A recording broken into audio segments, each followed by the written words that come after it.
Julián Casanova, ya saben, catedrático de Historia Contemporánea, al que recurrimos habitualmente, casi todas las semanas, y hoy no podía ser una excepción. Julián Casanova, buenas noches. Buenas noches y encantado de estar en este programa tan especial, de verdad. Nosotros también. Cálculos de las víctimas fuera del frente durante la guerra en la retaguardia franquista. ¿Hay datos fiables de ese terror caliente? Hay datos fiables de los registros de defunciones, de los que han sido recuperados de fosas y de los que las familias registraron después de la muerte de Franco. Se podría decir que hay 100.000 asesinados, fusilados durante la Guerra Civil y 45.000, pero creo que faltan algunos de los registrados por sacar en algunas provincias. Podríamos llegar a 50.000 en la posguerra. 150.000 es la cifra que creo que estamos manejando los historiadores, registro a registro, pueblo a pueblo, y sabiendo que pueden quedar de 8 a 9.000 personas en esas fosas que no han sido todavía identificadas o que no se han podido exhumar. El terror caliente de la guerra seguiría también en los primeros años de la posguerra, hasta el 45, o algunos incluso dicen hasta el 50. Se habla de entre 30.000 y 50.000 fusilados. ¿Se sabe cuántos presos fueron en realidad fusilados? Porque hay cifras que bailen, o incluso que murieron en las cárceles de hambre o de enfermedad condenados a la muerte. ¿Se sabe y se ha cuantificado lo más preciso posible, ya acabado la guerra, después del 1 de abril del 39, cuántos siguieron siendo los presos fusilados o murieron? En la posguerra es más fácil.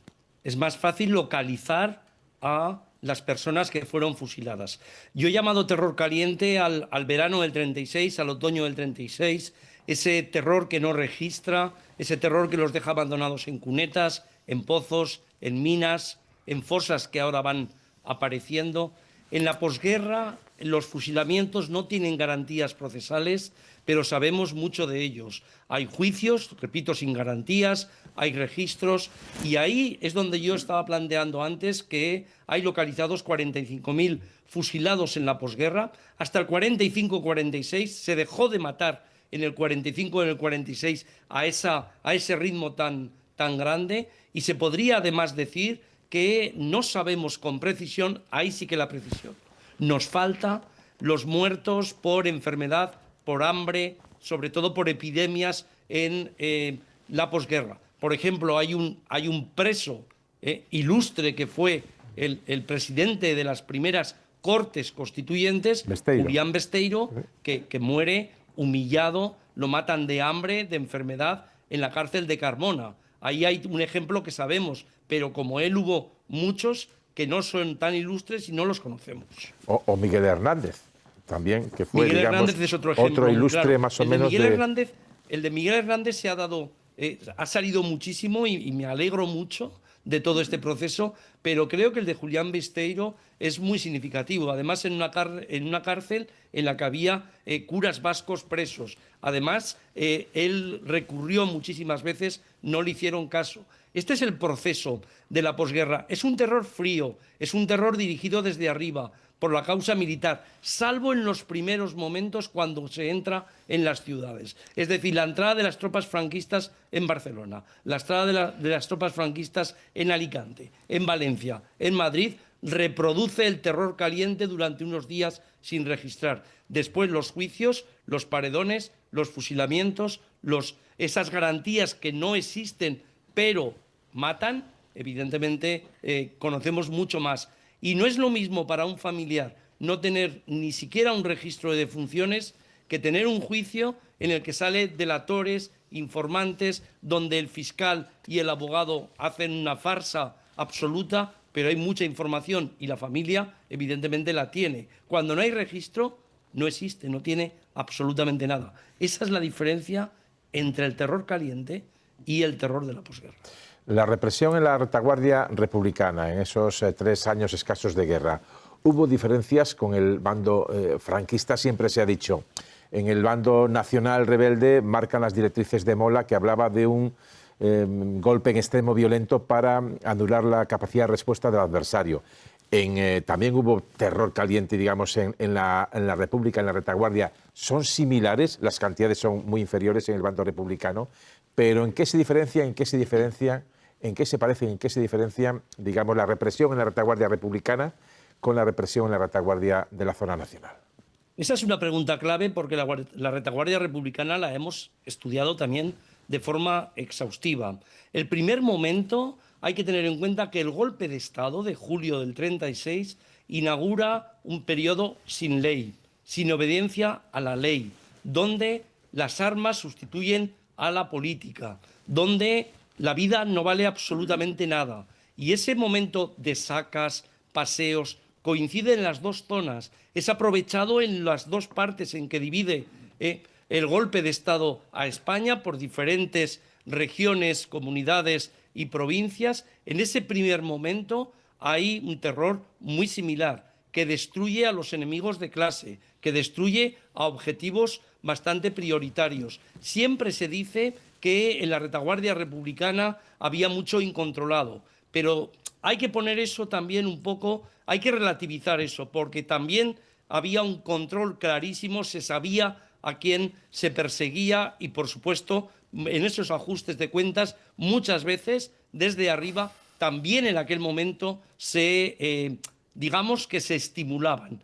Ahora, hay una diferencia a partir de finales del 36, principios del 37, donde la República, eso se ve en los registros de defunciones, porque tenemos registros en la zona republicana de todos los asesinados. A partir de la primavera del 37 ha desaparecido ese terror caliente en la zona republicana y los muertos, salvo rarísimas excepciones en el momento final, en las retiradas, los fusilados y asesinados empiezan a decrecer a un ritmo muy diferente. También es verdad que la zona franquista recuperaba las ciudades y cada vez que entraba una ciudad, el primer ejemplo es Málaga en febrero, empezaba de nuevo el terror caliente. Hay una gran diferencia también. En un caso el terror hay un ingrediente anticlerical clarísimo, en otro está bendecido por la Iglesia. Hay muchas más diferencias. En una zona se habla en nombre de Dios, se persigue, se bendice esa violencia.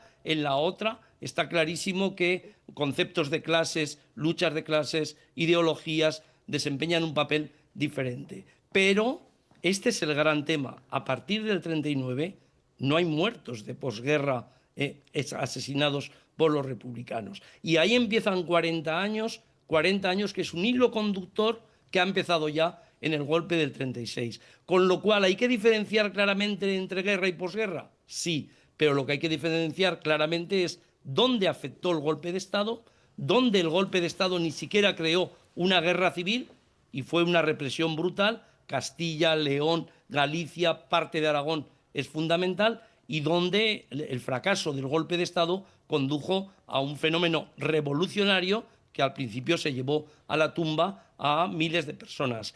55.000 es la cifra que tenemos en la zona republicana. Y unos 100.000, entiendo, en la zona nacional, en la retaguardia durante la guerra.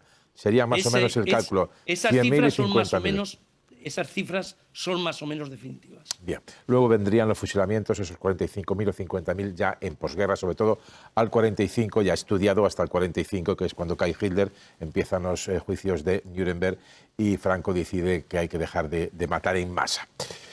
Una última cuestión, una última duda, profesor. La noche del 17 al 18 de julio, en la zona sublevada, en las posiciones de las plazas de soberanía del norte de África, ya se anuncia lo que vendría después. Por ejemplo, la matanza de Badajoz por Yagüe.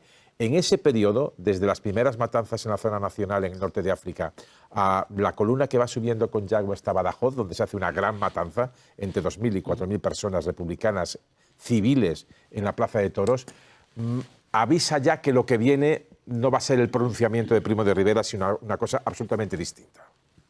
Por supuesto, pero no solo allí. Eso está clarísimo que afecta a Extremadura y afecta en principio a Melilla y Ceuta, después a Extremadura y Andalucía, pero no menos a Aragón, no menos a Castilla y León, no menos a Galicia. Es que en Aragón, en la zona, es una región de 1 millón de habitantes, 1.100.000, y en la zona franquista mueren 9.000 personas asesinadas. Así que estamos hablando de unos porcentajes muy altos. Pero hay que destacar aquí, que hay políticas de exterminio planificadas que no siempre se llevan a cabo, mientras que yo hablaría de políticas de venganza a partir de 1939. Lo de 1939 hasta el final del franquismo, hasta la muerte de Franco, son políticas de venganza. Desde el primer asesinado o fusilado el 1 de abril a los últimos fusilados de septiembre de 1975.